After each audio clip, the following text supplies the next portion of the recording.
From Kuala Lumpur, I still haven't found what I'm looking for. The latest from our daily newsletter at podnews.net.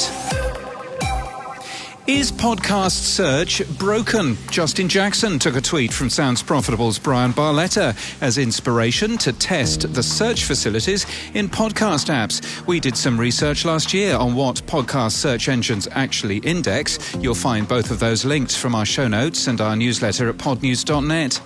Treble has launched an online audio editor. The new tool lets you edit audio as if it's a word processor, removes filler words and exports audio for your podcast hosting company. It runs in the browser.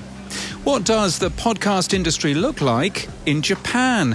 Otonal, a Japanese ad tech company, published a study of Japanese podcast listening earlier this year. Spotify is the most used platform, they say. Apple Podcasts at number 2 and Amazon Music at number 3.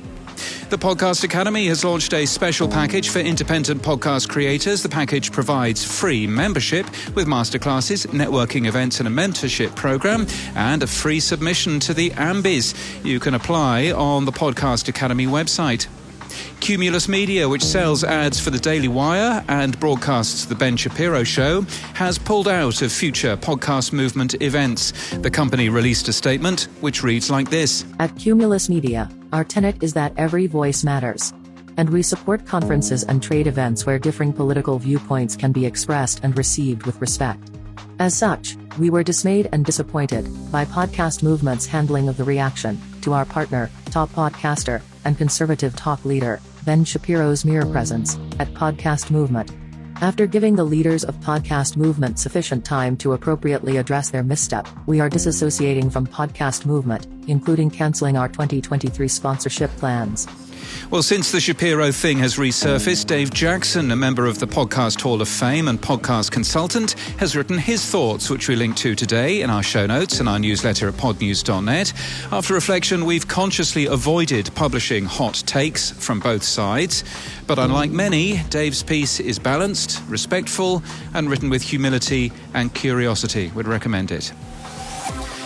And in podcast news from KSL Podcasts and Lemonada Media, The Letter is a true crime series that follows the tragic events that sent shockwaves through a community and the shocking twist that followed. And we thank Lemonada Media for their support this month. We all experience fear, but what if we were able to fear less?